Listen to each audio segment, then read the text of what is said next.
বারবার মসজিদের ইমাম পাল্টায়া কোনো লাভ নাই।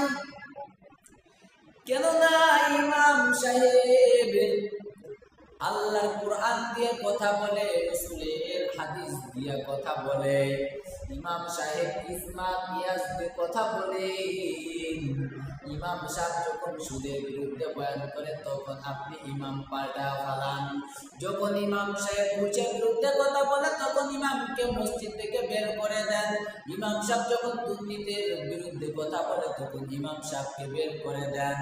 ইমাম সাহেব যখন বলে পরের হক খাওয়া যাবে না তখন আপনি ইমাম সাহেবকে বের করে দেন। ইমাম সাহেব যখন বলে ইতিমের ঘরে পাড়া দিয়ে ইতিমের মাল আত্মসাৎ করা যাবে না তখন ইমাম সাহেবকে আপনি তাড়ায়া দেন। ইমাম সাহেব যখন বলেন পরের আল ঠেলে খাওয়া যাবে না তখন ইমামকে বের করে দেন। এরকম যত ইমাম আছে আহলুল সুন্নাত ওয়াল জামাতের যত ইমাম, সব ইমামই তো আল্লাহর কোরআন রাসূলের হাদিস অনুযায়ী কথা বলেন।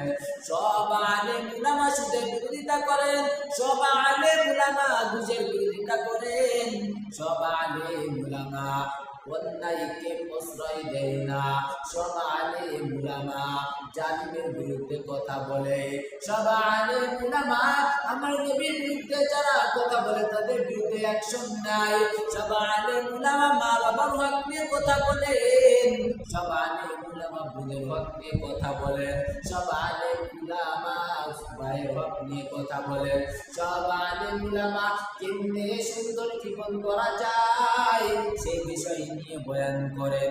ও মসজিদের সভাপতি সাহেব, আপনার গায়ে লাগে কেন?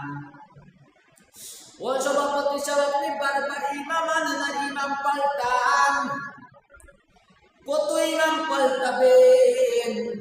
আপনারা যদি শুধরে যান, মসজিদের সব মুসল্লি যদি শুধরে যায়, সব মসজিদের মুসল্লি যদি কোরআন পড়তে পারেন, রাসূলের হাদিস অনুযায়ী জীবনটা করেন, হারাম ছেড়ে দেয়, সুদ ছেড়ে দেয়, ঘুষ ছেড়ে দেয়, মদ গাঁজা পেন্সিল যদি ছেড়ে দেয়, ইমাম সাহেব এই জায়গায় বসে শুধু আমার নবীর সুন্নাত তরিকার কথা বলবেন।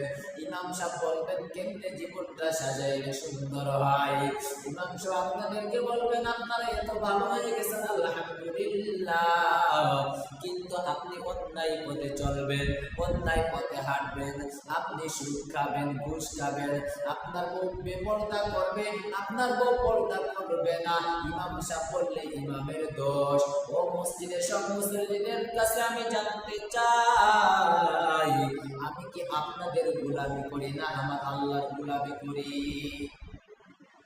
চিল্লা বলেন আমি কার গোলামি করি? এ মুসলমান, আমি তো গোলামি করি না আমার আল্লাহর। যে আল্লাহ আমার জবান দিয়েছেন, যে আল্লাহ আমার রিজিকের ব্যবস্থা করে দেন, যে আল্লাহ আমার হায়াত দিয়েছেন, আমি তো গোলামি করি ওই আল্লাহর। যে আল্লাহ আমার হায়াত মওত লিখে রেখেছেন, আমি তো গোলামি করি ওই আল্লাহর। আপনারা যতই আমার বিরোধিতা করেন, আপনারা যতই আমার পিছ লেগে থাকেন না কেন, আমি আপনাদেরকে জানায় দেই, এই মেম্বারে যতদিন বসে আছি, এই মেম্বারে যতদিন বসার আল্লাহ তৌফিক দিয়েছেন, ততদিন সুদের বিরোধিতা করবই, ঘুষের বিরোধিতা করবই, হারামের বিরোধিতা করবই। মসজিদের সভাপতি যদি সুদ খায়, মসজিদের সভাপতির বিরুদ্ধে কথা বলবো। মসজিদের মুয়াজ্জিন যদি সুদ খায়, মুয়াজ্জিনের বিরুদ্ধে কথা বলবো। ক্যাশিয়ার যদি সুদ খায়, ক্যাশিয়ার বিরুদ্ধে কথা বলবো। সেক্রেটারি সাহেব যদি সুদ খায়, সেক্রেটারি হিসাবের বিরোধিতা করবই। কারণ আমি দুনিয়ার কোনো মানুষের গোলামি করি না, আমি গোলামি করি আমার আল্লাহর। চিল্লা বলেন ঠিক কিনা? এরা মুমিন মুসলমান আল্লাহর গোলাম। এই জন্য একটা ইমাম দিয়ে যদি আপনার জিন্দেগিটা কাটা দিতে পারেন, আপনার জীবনটা যদি একটা ইমাম দিয়ে সাজাইতে পারেন, দেখবেন আপনি দুনিয়াতেও কামিয়াবি, আবার আখিরাতেও আপনি কামিয়াবি।